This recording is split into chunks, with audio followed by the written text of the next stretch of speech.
Umi! Ano naman ba, Mariam? May ginagawa ko? Umi, gusto ko manood ng Pinocchio sa sinihan kasama ka at si Baba. Hindi ako sasama. Itigil mo yung pinapantasya mo, hindi yan mangyari. Sige na, Umi, sumama ka na sa amin ni Baba manood ng Pinocchio. Umi!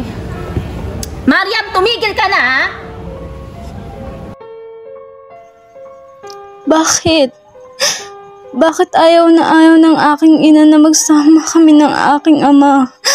Bakit? Saka pupunta, huwag mo akong iiwan. Hindi ko kaya, Mariam! Hindi, pupunta ako kay Baba! Mariam! Mariam! Baba Jalil! Baba Jalil! Baba Jalil! Man, say, sabihin mo kay Mariam, wala ako.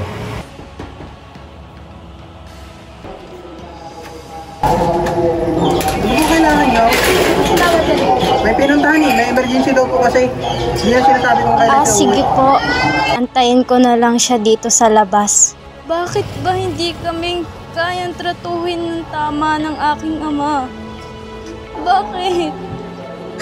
Bakit kami ganito? Mariam! Ma ako iniwan, Mariam! Mariam! Mariam!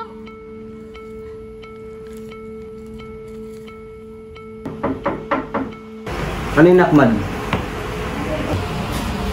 Sahib, si Mariam nasa labas. Kanina pa naghihintay doon. Ano, papauwiin ko na ba? Uwiin mo na. Susunod, Sahib.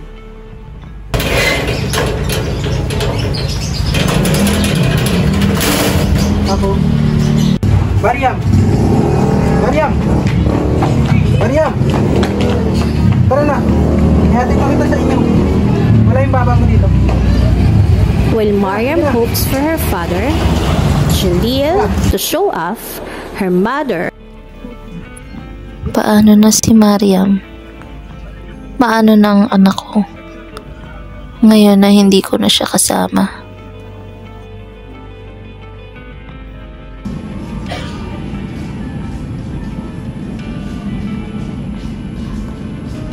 Hindi dahil sa sitwasyon kong ito, hindi kami magkakaganito.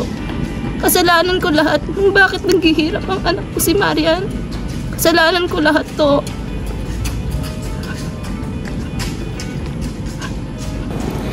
Nana is profoundly distressed, constantly blaming herself for the hardship that her daughter, Mariam, is enduring. She has reached a point where she desires to bring her own life to an end.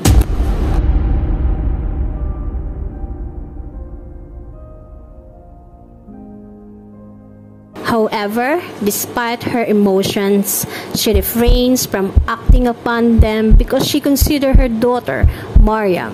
Yet, it is fate itself that has intervened in Nana's life.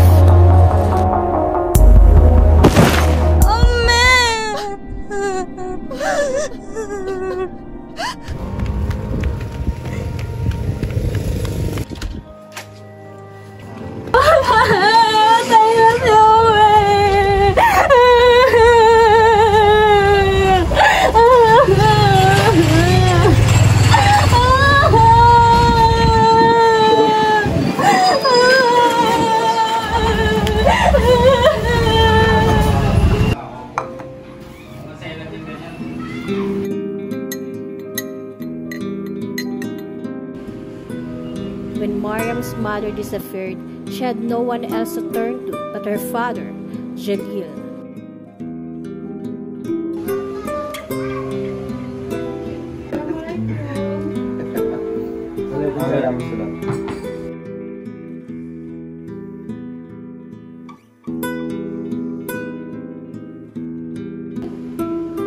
As time went on, Jalil made the decision for Mariam to marry his close friend and shoemaker, Rashid.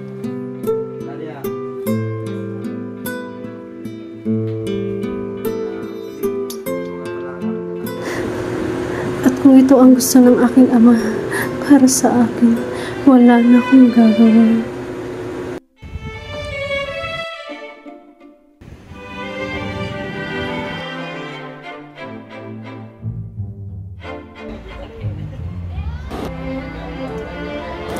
Mariam reluctantly accompanied Rashid, even though she was forced to do so. The relationship seems fine initially because of how Rashid took care of Mariam.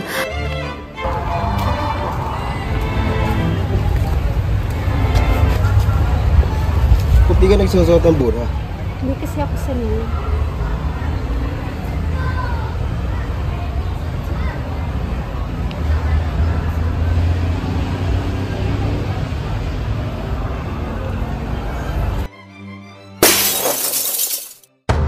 However, as the time went on, his treatment towards her changed.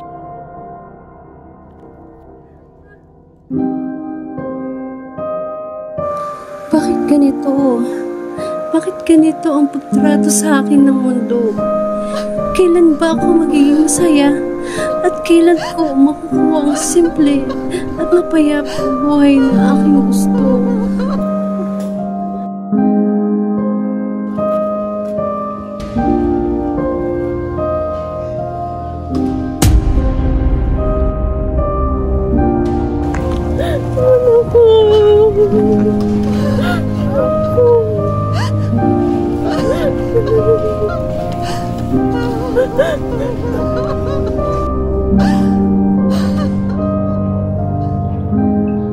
His treatment towards her changed. He became more abusive because of Mariam was unable to conceive a child. Rashid, nararamdaman ang anak natin. Ano? Pang ulit-ulit na lang, mga ilang beses na yan. Wala ka talagang pag-asa. Mariam developed even more resentment towards Rashid due to his unfair treatment towards both her and Laila. Bakit iba ang second. pagmamahal mo sa amin ni Ano Laila? naman ba yan? Parehas naman kaming asawa mo ah. Sabihin mo, sino mas mahal mo sa amin ha? Parang awa mo na, tumigil ka na!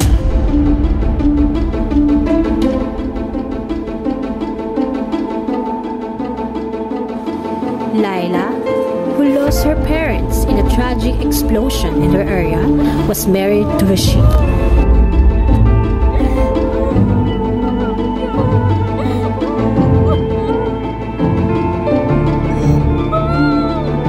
Tama kaya ito?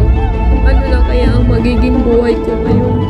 Nawala ng aking mga magulang. Makakaya ko ba na maging malawang asawa ni Rashid?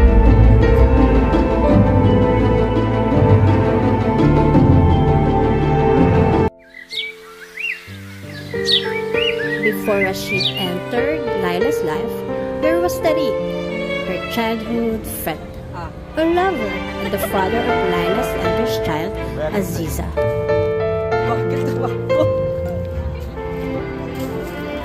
Laila, pause na tayo. Kasama ng pamilya ko. Magsama at magpakasal na tayo. Sige na, sumama ka na sa akin mo. Gusto ko sanang sumama sa'yo. Kaso, hindi ko kayang iwan ang mga magulang ko. Tariq, pasensya ka na. Kung ito ang ikabubuti at ikapapanatag mo, susundin kita.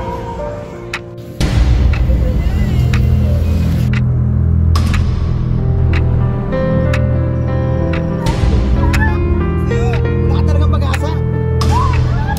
Punta! Ha? Awa mo na, tumigil ka na!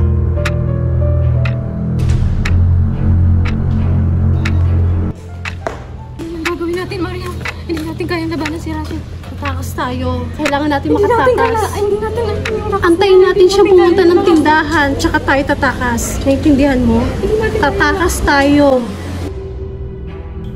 Hindi ko na alam kung anong pwedeng mangyari sa amin ni Mariam. O kung ano man ang maaaring gawin sa amin ni Rashid kapag kami nahuli niya. Pumunta! Ha? Pumunta! Ha? Pumunta!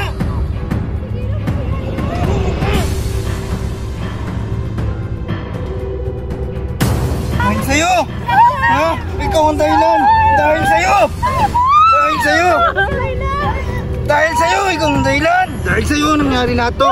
Ikaw ang may kasalanan! Ikaw ang may kasalanan dahil lahat sa'yo! Ha? Tapos nakipagkita ka pa din sa lalaki mo! Ha?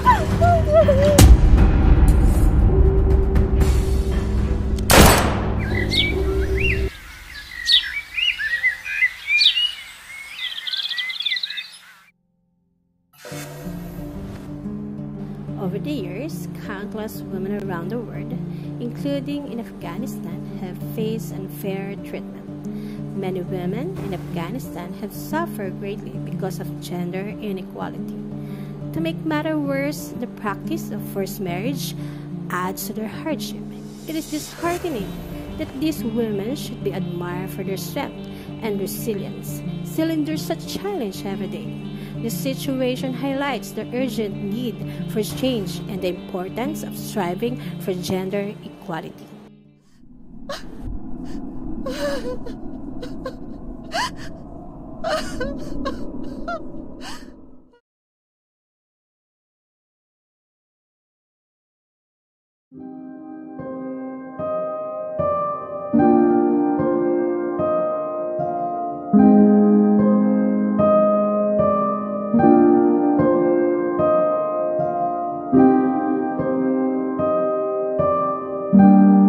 Anak kong Mariam, sana mapatawad mo ako. Sana nagawa ko. Dahil sa akin, naghihirap ka. Naghihirap ka dahil iginasal kita sa lalaking akala ko ay kaya kanyang pahalagahan. Nagawa ko lang iyon dahil akala ko ay mapapahalagahan kanya.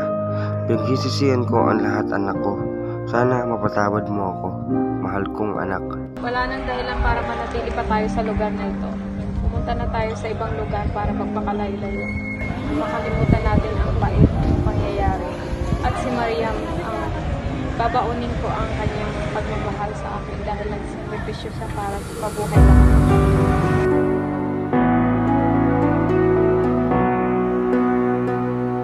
Hindi kita makakalimutan, Mariam, dahil sa iyo nabuo muli ang aking pamilya. Habang buhay kong dadalhin ang sakripisyo at tulong na ibinigay mo sa akin. Ang naghanap ng babae, ang itatawag ko sa kanya ay Mariam.